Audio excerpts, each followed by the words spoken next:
ഇപ്പോഴത്തെ ഒരു രീതി എന്ന് പറഞ്ഞാൽ LDF, UDF, SDPI ഇതിനെ ഒന്നും തിരിച്ചറിയാൻ പറ്റില്ല. എല്ലാത്തിനും ഒരേ സ്വഭാവമാണ്, ഒരേ ഭാഷയാണ്, ഒരേ രീതിയിൽ അവർ ചിന്തിക്കുന്നു, ഒരേ രീതിയിൽ പ്രവർത്തിക്കുന്നു, ഒരേ രീതിയിൽ പറയുന്നു. ഇപ്പോഴും അവർ പറയുന്ന ഒരു കാര്യം രാജ്യം, രാജ്യസ്നേഹം എന്ന് പറയാൻ പാടില്ല. അതാണ് ഏറ്റവും മോശകാര്യം. എന്തിനാണ് രാജ്യം എന്ന് പറയുന്നത്, രാജ്യസ്നേഹം എന്ന് പറയുന്നത്, പുരോഗതി എന്ന് പറയുന്നത്, രാജ്യത്തിൻ്റെ ഡെവലപ്മെൻ്റ് എന്ന് പറയുന്നത്? അതെല്ലാം മോശമാണ് എന്നാണ് അതിൻ്റെ ഒരു നരേറ്റീവ്. അതുകൊണ്ടാണ് പത്തനംതിട്ടയിലെ UDFൻ്റെ സ്ഥാനാർത്ഥി അദ്ദേഹം ഉറങ്ങുമായിരുന്നു. അദ്ദേഹം എഴുന്നേറ്റപ്പോഴേ അദ്ദേഹം പറഞ്ഞത് പുൽവാമ അറ്റാക്കിൽ പാകിസ്ഥാൻ ഒരു പങ്കുമില്ല എന്നാണ് അദ്ദേഹം പറഞ്ഞത്.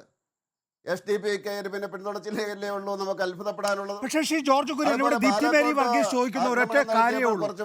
പല സംഘടനകളും, ഇത് ജനാധിപത്യമില്ലാത്ത കാലഘട്ടമാണ്, അങ്ങനെ പല സംഘടനകളും കോൺഗ്രസിന് പിന്തുണ നൽകുന്നു. ഞങ്ങളെന്തിന് ഇവരോട് നിങ്ങളുടെ പിന്തുണ വേണ്ട എന്ന് പറയുന്നു?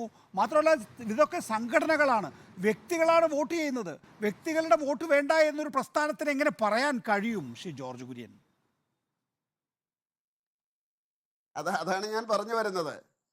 അപ്പോൾ അതുകൊണ്ട് കോൺഗ്രസ്സുകാരും SDPIക്കാരും കമ്മ്യൂണിസ്റ്റുകാരും ഒരേ രീതിയിലാണ് ചിന്തിക്കുന്നത്.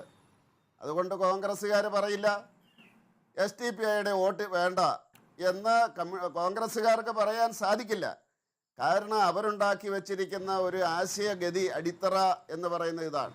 നിങ്ങൾ രാജ്യം എന്ന് പറയരുത്, രാജ്യസ്നേഹം എന്ന് പറയരുത്, രാജ്യത്തിൻ്റെ പുരോഗതി എന്ന് പറയരുത്, രാജ്യത്തിൻ്റെ അഭിമാനം എന്ന് പറയരുത്. അത് SDPIക്കാർ പഠിപ്പിക്കുന്ന കാര്യമല്ലേ. അതുകൊണ്ടല്ലേ ഒരു സ്ഥാനാർത്ഥി ഉറക്കം എഴുന്നേറ്റ് ആദ്യം പറയുന്നത് പുൽവാമയെ പറ്റിയാണ്, സ്വന്തം മണ്ഡലത്തെ പറ്റിയല്ല, സ്വന്തം ജനതയെ പറ്റിയല്ല. അതുകൊണ്ട് ഇവരുടെ എല്ലാം ചിന്താഗതി ഒന്ന് തന്നെയാണ്. ഇവരെ തിരിച്ചറിയാൻ വയ്യാത്ത രീതിയിൽ ഇന്ത്യൻ രാഷ്ട്രീയത്തിൽ മാറ്റമുണ്ടായിരിക്കുന്നു. ഇവരുടെ എല്ലാം ഭാഷ ഒന്ന് തന്നെയാണ്. നിലനിൽപ്പിന് വേണ്ടിയുള്ള ശ്രമങ്ങളാണ്, ചിഹ്നം രക്ഷിക്കാനുള്ള ശ്രമമാണ്, പ്രധാന പ്രതിപക്ഷം എന്നുള്ള സ്ഥാനം എങ്ങനെയെങ്കിലും നേടാൻ വേണ്ടിയുള്ള ശ്രമമാണ് ഇവർ ചെയ്യുന്നത്. അതുകൊണ്ട് ഒരു കാരണവശാലും അവർ പറയില്ല ഞങ്ങൾക്ക് വോട്ട് വേണ്ട എന്നവർ പറയുന്ന പ്രശ്നം ഉദിക്കുന്നില്ല. അതെല്ലാം വ്യക്തികളാണ്. ആ വ്യക്തികൾ ആശയമില്ലാത്തവരാണ്. കേരള രാഷ്ട്രീയത്തിലാണ് ആശയമില്ലാത്തവരാണ് എന്നാണ് ഇവർ നമ്മളെ പഠിപ്പിക്കുന്നത്.